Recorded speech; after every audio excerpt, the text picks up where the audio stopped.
Good morning students.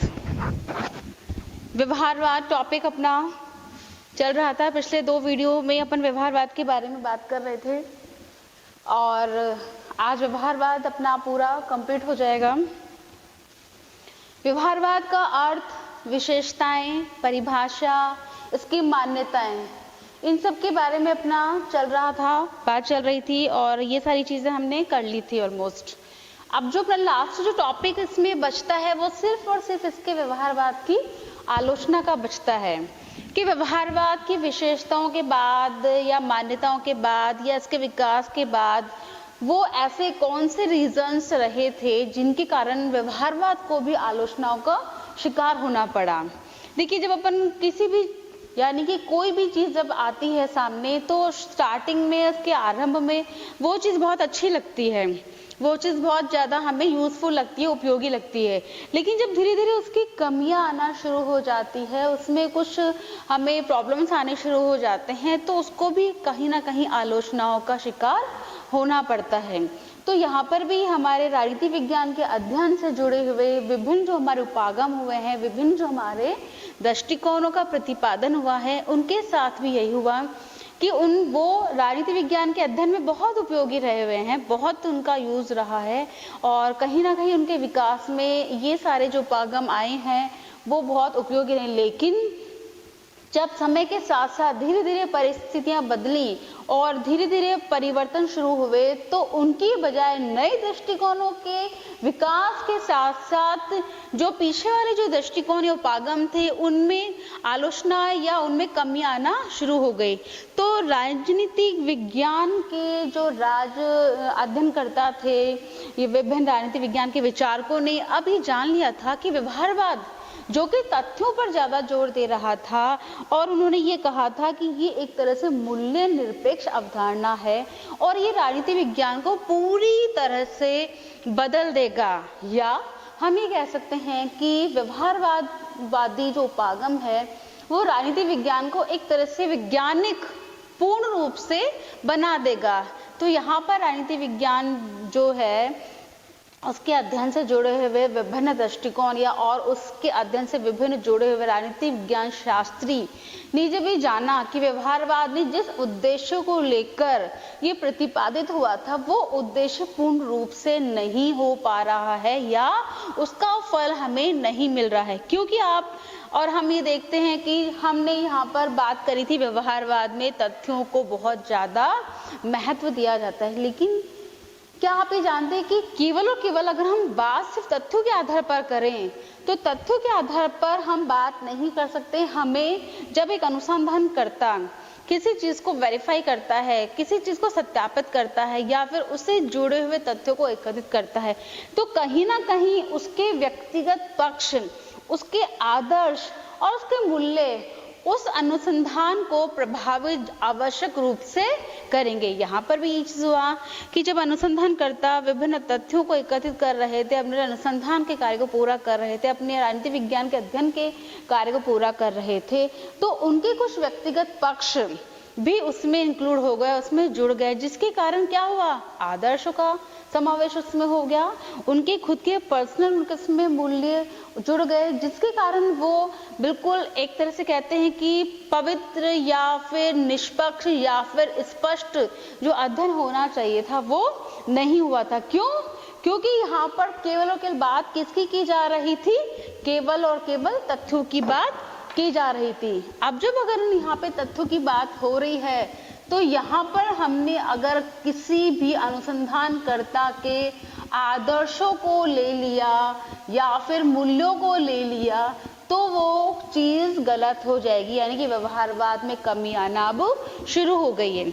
आप ये देखिए कि कोई घटना घटित हो रही है और रोड पे, जैसे फॉर एग्जांपल रोड पे एक एक्सीडेंट हुआ है और उस एक्सीडेंट को देखने के लिए बहुत सारे लोग वहां पर आ गए हैं।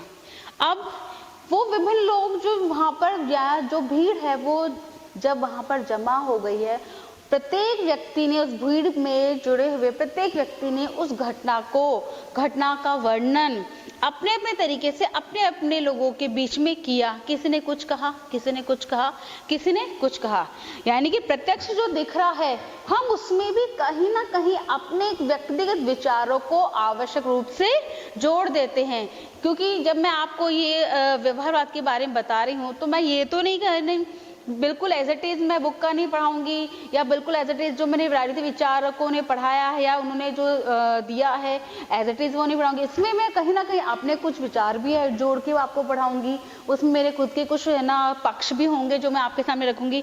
तो यहाँ पर ये बात हमें समझनी होगी कि जब कोई घटना, जब कोई अनुसंधान, जब कोई कार्य किया जाता है तो उसमें अनुसंधानकर्ता के कहीं ना कहीं अपने व्यक्तिगत पक्ष भी निहित हो जाते हैं, उसके व्यक्तिगत अपने विचार भी निहित हो जाते हैं, जिनके कारण जो उद्देश्य जो था व्यवहारवाद का कि तथ्यों से जुड़ा हुआ होगा और मूल्य रहित होगा, आदर्शों से रहित होगा, वो बेकार हो जाएगा। इसीलिए अब राजनीति शास्त्री यहाँ पे ये कहना चाह रहे हैं कि व्यवहारवाद में जो उद्देश्य था, व्यवहारवाद जिन कार्यों को लेकर चला था, अब वो धीरे धीरे उसमें कमी आती रही है और इसीलिए व्यवहारवाद को भी आलोचनाओं का शिकार होना पड़ा।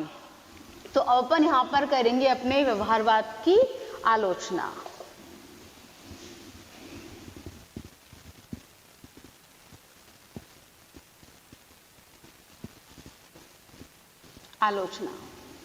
देखिए, फर्स्ट इसमें पॉइंट आएगा कि अत्यधिक शब्द आडंबर,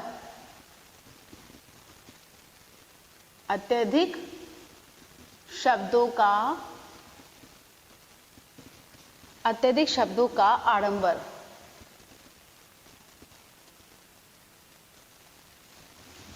देखिए मिस्टेक हो सकती है, आप करेक्शन कर लीजिएगा। अत्यधिक शब्दों का आडंबर, व्यवहारवाद में जिन शब्दों का प्रयोग किया गया था वो बहुत ज्यादा बड़े थे, बहुत ज्यादा आडंबर से जुड़े हुए थे, जैसे कि तथ्यों पर परिलक्षित होना चाहिए, परमाणीकरण होना चाहिए, या फिर वर्णनात्मक होना चाहिए। इसमें जब ये इतने सारे बड़े बड़े शब्द जुड़ गए हैं तो व्यवहारवाद कहीं ना कहीं पीछे वो छूट सा गया है। क्योंकि जहाँ पर है ना शब्दों का आडंबर आ जाता है या फिर जिस उद्देश्य को लेकर ये शुरू हुआ था व्यवहारवाद, वो पूरा नहीं हो पाएगा। इसलिए जो आलोचक करता है उन्होंने ये कहा कि जो व्यवहारवाद में जो शब्दों को जोड़ा गया है वो बहुत ज्यादा आडंबरों से युक्त था। कह सकते हैं कि वकील की जो दलील है ना, यहाँ पे हम एक चीज यूज कर रहे हैं कि मैं कह रही हूँ कि वकील की जो दलीलें है ना वो सारी निरर्थक हो गई। क्यों? क्योंकि वकील ने कहा कि व्यवहारवाद ये होना चाहिए, व्यवहारवाद वो होना चाहिए, लेकिन उसने जितनी भी अपनी दलीलें पक्ष प्रस्तुत किए हैं वो यहाँ पे निरर्थक हो जाती हैं। क्यों निरर्थक हो जाती हैं? क्योंकि यहाँ पर शब्दों का जो आडंबर है वो बहुत ज्यादा सामने धीरे धीरे आता जा रहा था। ठीक है, समझ गए होंगे, पॉइंट क्लियर हो गया। नेक्स्ट पॉइंट है अपना कि राजनीति व्यवहार की धारणा ही पूरी तरह से गलत थी। राजनीति व्यवहार की धारणा गलत थी। दूसरा पॉइंट है अपना राजनीति व्यवहार की धारणा गलत थी। अब यहाँ पे राजनीति व्यवहार की धारणा गलत कैसे बोल रहे हैं कि आलोचनकर्ता जो है वही कह रहे हैं कि यहाँ पे राजनीति व्यवहार की धारणा पूर्ण रूप से गलत हो गई है। क्यों? क्योंकि मानव व्यवहार का विज्ञान प्रस्तुत करने में जो ये सक्षम अपने आप को बता रहा था वो असक्षम या निरर्थक हो रहा है। क्योंकि इनका जो मुख्य जो केंद्र बिंदु था अध्ययन का, व्यवहारवाद का, वो क्या था? राजनीति व्यवहार का अध्ययन या राजनीति व्यवहार के अध्ययन में मानवीय क्रियाओं का अध्ययन। अब इन्होंने क्या काम किया व्यवहारवाद ने? इन्होंने कहा कि चूंकि व्यवहारवादी कहता है कि नियमितताओं पर अधिक बल दिया है और मनुष्य के व्यवहार को उन्होंने सामान्यता और नियमित गुणों का ही अध्ययन किया है, और व्यवहारवादी शोध में इसकी या घटनाओं की पूर्ण रूप से अपेक्षा की गई है। और पूर्ण रूप से इसके बाद में आलोचककर्ता कह रहे हैं कि नियम खोजने वालों को एक तरह से नियम खोजने वाला ही पुकारा गया है। कहने का सीधा साधा मतलब ये है कि व्यवहारवाद ने चूंकि कह रहा है, व्यवहारवाद का जो अध्ययन बिंदु है, अध्ययन केंद्र है, जैसा कि कल हमने अपने वीडियो में बात करी थी कि राजनीति व्यवहार का जो अध्ययन का जो केंद्र बिंदु है वो ये है कि राजनीति व्यवहार का अध्ययन मानवीय क्रियाओं के संदर्भ में व्यवहारवाद कर रहा है। लेकिन क्या सारी की सारी चीजें क्या मानवीय क्रियाओं को प्रभावित नहीं करेंगी? केवल और केवल राजनीतिक क्रियाएं ही प्रभावित करेंगी? क्या ऐसा संभव है? नहीं है ना संभव, क्योंकि मानवीय क्रियाएं ये मानवीय क्रियाओं को उसके आसपास के जितने भी तत्व हैं वो सभी ही उसको प्रभावित करेंगे। वो सारी ही क्रियाएं मानवीय क्रियाओं को प्रभावित करेंगी। केवल राजनीतिक क्रियाओं से वो प्रभावित नहीं होगा, वो सामाजिक क्रियाओं से भी प्रभावित होगा, वो भौगोलिक क्रियाओं से भी प्रभावित होगा। तो यहाँ पे जो व्यवहारवाद कहना चाह रहा है कि राजनीति व्यवहार की धारणा ही एक तरह से गलत सिद्ध हो जाती है, क्योंकि राजनीति व्यवहार के जो अध्ययन बिंदु है वो मुख्य रूप से मानवीय क्रियाएं हैं और मानवीय क्रियाएं सभी क्रियाओं से प्रभावित होता है। ठीक है, पॉइंट क्लियर है।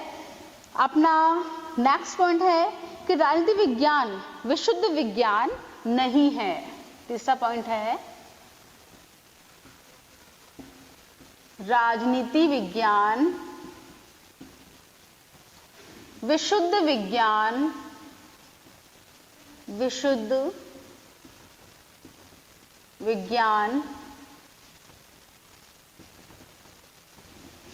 राजनीति विज्ञान विशुद्ध विज्ञान नहीं है। अब यहाँ पे आलोचनकर्ता कह रहे हैं कि व्यवहारवादी इस तथ्य को भुला देते हैं कि प्राकृतिक विज्ञानों और राजनीति विज्ञानों के तथ्यों में बड़ा अंतर है। राजनीति विज्ञान के तथ्य प्राकृतिक विज्ञानों के तथ्यों की तुलना में बहुत अधिक जटिल और अत्यधिक परिवर्तनशील होते हैं और ना तो उनकी हर धारणा को मापन हो सकता है और ना ही उसका सत्यापन हो सकता है। यानी कि यहाँ पर केवल और केवल राजनीति विज्ञान का विशुद्ध विज्ञान संभव नहीं है, क्योंकि आलोचनकर्ता ये कहना चाह रहे हैं कि कुछ विचारक ऐसे हैं जो राजनीति विज्ञान को अन्य विज्ञान या अन्य प्राकृतिक विज्ञानों के साथ में तुलना करते हुए साथ चलते हैं। लेकिन जबकि दोनों चीजें और अन्य विज्ञानों और राजनीति विज्ञान का अध्ययन क्षेत्र दोनों ही अलग अलग हैं, और जब अलग अलग क्षेत्र आ जाता है उनका उद्देश्य भी अलग हो जाता है, उनका विषय क्षेत्र भी अलग हो जाता है, उनका कार्य क्षेत्र भी अलग हो जाता है। क्यों? क्योंकि राजनीति विज्ञान एक बहुत बड़ा विज्ञान है और अपने आप में ये बहुत ज्यादा जटिल प्रक्रिया है जिसका हम अन्य विज्ञानों के साथ संबंध तो स्थापित कर सकते हैं, लेकिन हम उनके साथ में उसकी तुलना करके आगे नहीं बढ़ सकते हैं। इसीलिए इससे आलोचनाओं का शिकार भी होना पड़ा। अब इसके आगे वाला पॉइंट है कि पद्धतियों पर अत्यधिक बल, पद्धतियों पर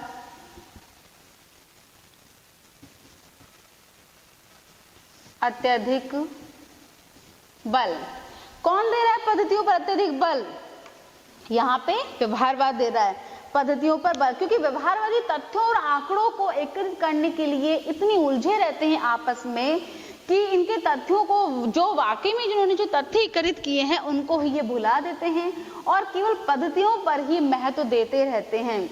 और राजनीतिक घटना और समस्याओं के आंतरिक तत्वों का साक्षात्करण करना या प्रश्नावलियों को तैयार करना या उसका वाकई में उस घटना के पीछे जो मेन रीजन है उसको ये समझ नहीं पाते हैं।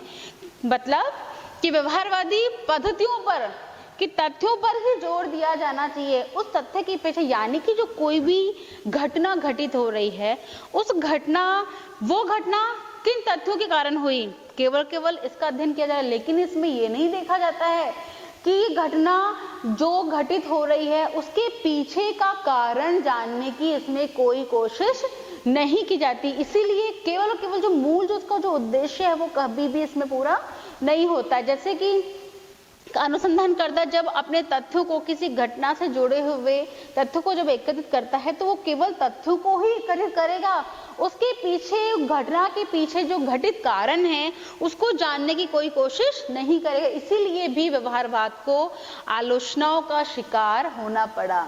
अब आगे वाला पॉइंट है अपना कि मूल्य निरपेक्षता संभव नहीं है।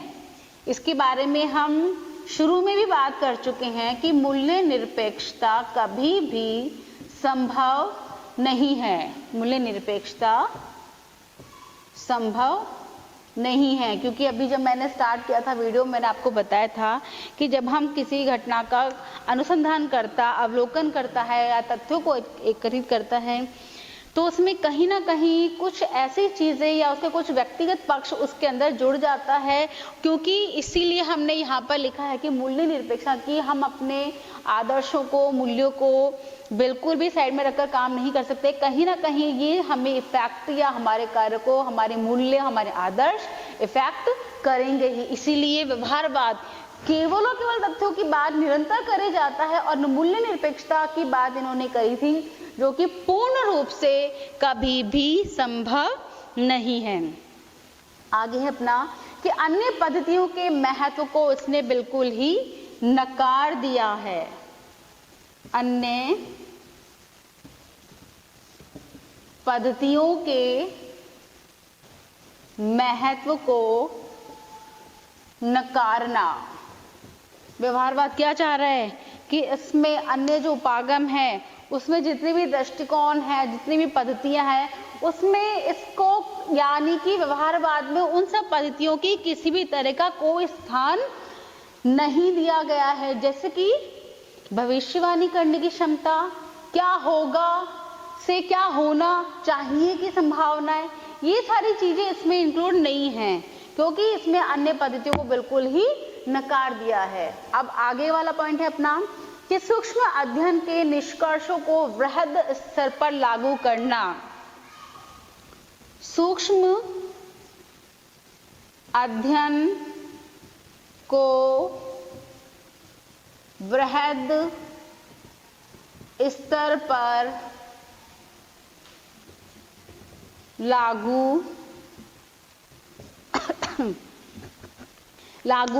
करना। व्यवहारवाद की एक समस्या है कि सूक्ष्म वृहद विश्लेषण के पारस्परिक संबंधों का इसमें संतोषप्रद उत्तर देने में ये पूर्ण रूप से सक्षम नहीं रहा है। क्यों? क्योंकि सूक्ष्म अध्ययन करके जो निष्कर्ष को वृहद आकार इकाइयों के आधार प्रयास करना है, किया है इसने, जो वो एक वैज्ञानिक होगा, लेकिन एक मतदाताओं या फॉर एग्जांपल मतदाताओं के व्यवहार और विचारों का अध्ययन करके निकाले गए निष्कर्षों को संपूर्ण सामाजिक इकाइयों पर लागू करना संभव नहीं है। एग्जाम्पल था इसमें, मैं आपको इसी को मैं समझाती हूँ कि सूक्ष्म अध्ययन को वृहद स्तर पर लागू करना संभव नहीं है। यानी कि व्यवहारवाद अपना जो अध्ययन लेके सामने चला है, व्यवहारवाद जो अपनी अध्ययन पद्धतियों को लेकर चला है, उसे संपूर्ण राजनीति विज्ञान पर लागू करना किसी भी हद तक संभव नहीं है। हाँ, हम ये कह सकते हैं कि उसके आधार पर, उसकी पद्धतियों के आधार पर हम किसी एक पक्ष के अध्ययन को हम संभव बना सकते हैं, लेकिन पूरा का पूरा राजनीति विज्ञान का अध्ययन केवल और केवल हम इसी के आधार पर केंद्रित करें तो वो संभव नहीं है। या जैसे कि यहाँ पे एग्जाम्पल के थ्रू आपको समझा भी दिया था। नेक्स्ट अपना कि व्यवहारवाद नीति निर्धारण के परिप्रेक्ष्य में, व्यवहारवाद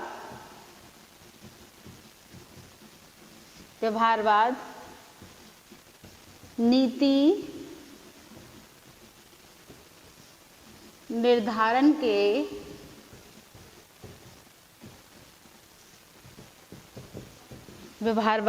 निर्धारण के परिप्रेक्ष्य में, जब हम व्यवहारवाद के निष्कर्षों को नीति निर्धारण के प्रश्न से जोड़ते हैं तो उसकी कमियों और अधिक हमें स्पष्ट हो जाती है। क्योंकि हमने यहाँ पर केवल और केवल तथ्यों के आधार पर नीति निर्माण का कार्य नहीं किया है कि व्यवहारवाद में केवल और केवल नीति निर्धारण के पक्षों पर जोर दिया जा रहा था, ऐसा नहीं कहा जा सकता। क्योंकि इसमें सबसे महत्वपूर्ण जो जोर दिया गया है वो किस पर जोर दिया गया है? तथ्यों पर। यानी कि तथ्यों पर जब अगर जोर दिया गया तो तथ्यों के आधार पर इसमें नीति निर्धारण करा है, जो कि सही नहीं कहा जाता, क्योंकि इसमें कहीं ना कहीं मूल्यों का भी निर्धारण होता है, कहीं ना कहीं आदर्शों का भी निर्धारण होता है, और कहीं ना कहीं वो सारी चीजें हमारे इस विज्ञान को इफेक्ट करती हैं। नेक्स्ट अपना कि संख्यात्मक पद्धति से मानवीय स्वभाव का मापन संभव नहीं है। संख्यात्मक पद्धति के आधार पर मानवीय संबंध का मापन